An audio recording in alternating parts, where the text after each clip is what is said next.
আসসালামু আলাইকুম। বাংলাদেশ বেতার রংপুর। স্থানীয় খবরে আমন্ত্রণ জানাচ্ছি কামরুল লায়লা।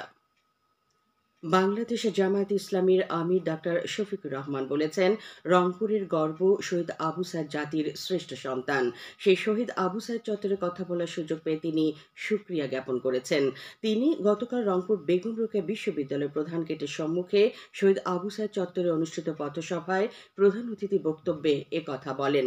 ডাক্তার শফিকুর রহমান বলেন, সেদিন জাতির উপর চেপে বসা ফ্যাসিস্টদের মোকাবেলা এবং প্রতিহত করতে আবু সাইদের পাশাপাশি হাজারো তাজা প্রাণ রাজপথে নেমেছিল। দেশ জুড়ে লাশের মিছিল দেখেছে জাতি।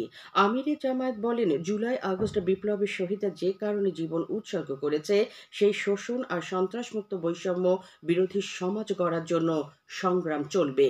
জামায়াতে ইসলামী রংপুর মহানগর তাজহাটা থানা শাখা আয়োজিত সমাবেশে বিশেষ অতিথি ছিলেন বাংলাদেশের জামায়াতে ইসলামীর কেন্দ্রীয় সহকারী সেক্রেটারি জেনারেল ও রংপুর দিনাজপুর অঞ্চল পরিচালক মাওলানা আব্দুল হালিম।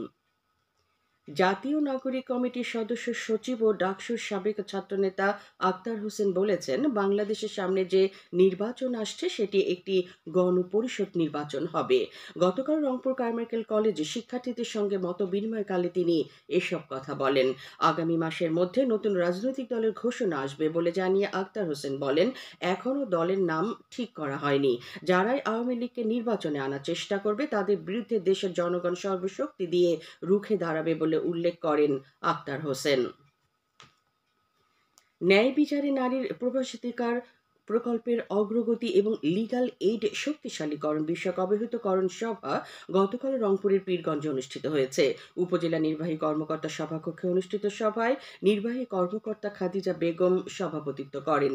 এতে অনানুষ্ঠানিক পেশায় কাজ করা প্রান্তিক নারীদের ক্ষমতায়ন ও লিঙ্গ সমতার প্রতি সংবেদনশীলতা, ন্যায় বিচারে নারী প্রবেশাধিকার নিশ্চিত করতে নেয়া কার্যক্রম নিয়ে আলোচনা করা হয়।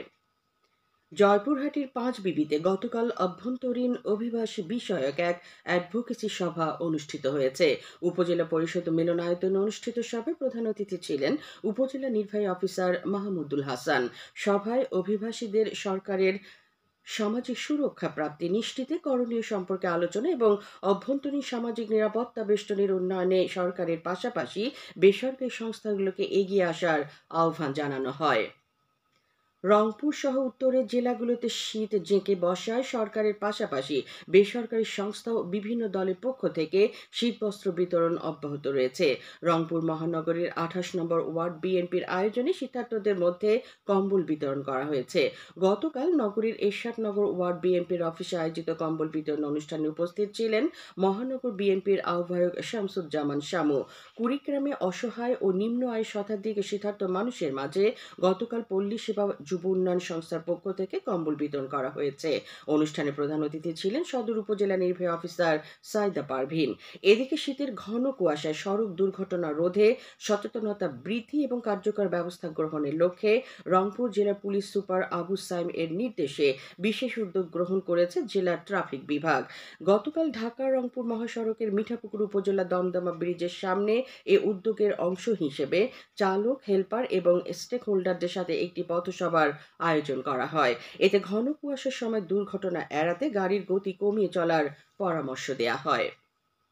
গাইবান্ধা সুন্দরগঞ্জ উপজেলা জামায়াত কর্মী শাহাবুল ইসলাম হত্যা মামলায় সাবেক ইউনিয়ন পরিষদ চেয়ারম্যান জহুরুল হক সর্দার সহ দুইজনকে কারাগারে পাঠিয়েছে আদালত।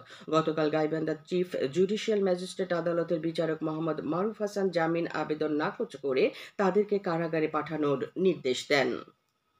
রংপুরের গঙ্গাচড়া উপজেলার পরিবেশ দূষণ এবং জনস্বাস্থ্যের জন্য ঝুঁকি সৃষ্টির অভিযোগে নূরজাহান আটা রাইস মিল ও বায়া এগ লিমিটেড নামে দুটি প্রতিষ্ঠানের জরিমানা করা হয়েছে। গতকাল সহকারী কমিশনার ভূমি জান্নাতুল ফেরদৌস উর্মি ভ্রাম্যমাণ আদালত পরিচালনা করে একটির 20,000 টাকা এবং অপরটির 45,000 টাকা জরিমানা করেন। লালমনিরহাটে 3 কেজি 300 গ্রাম গাঁজা ও মাদক বিক্রয়ের কাজে ব্যবহৃত একটি অটো ইজি বাইক সহ এক মাদক কারবারিকে আটক করা হয়েছে। গত সন্ধ্যায় জেলা গোয়েন্দা পুলিশ অভিযান পরিচালনা করে কুলাঘাট ইউনিয়নের চর কুলাঘাট এলাকা থেকে তাকে গ্রেফতার করে।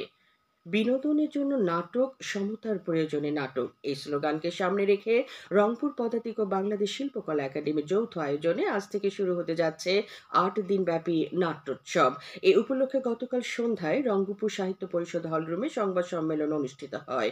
এতে লিখিত বক্তব্য পাঠ করেন দেশ বরেণ্য চলচ্চিত্রকার দীপঙ্কর দীপন। সংবাদ সম্মেলনে জানানো হয়, উৎসবে ঢাকা সহ দেশের সেরা 8টি নাট্যদলের নাটক মঞ্চস্থ হবে।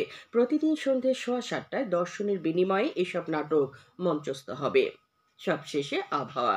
আজ সন্ধ্যে 6টা পর্যন্ত পূর্বাভাসে বলা হয়েছে, দেশের অভ্যন্তরীণ নদী বন্দরগুলোর জন্য কোনো সতর্কবাণী নেই এবং কোনো সংকেতও দেখাতে হবে না। খবর শেষ হলো। আমাদের পরবর্তী স্থানীয় খবর প্রচারিত হবে বেলা 2:05।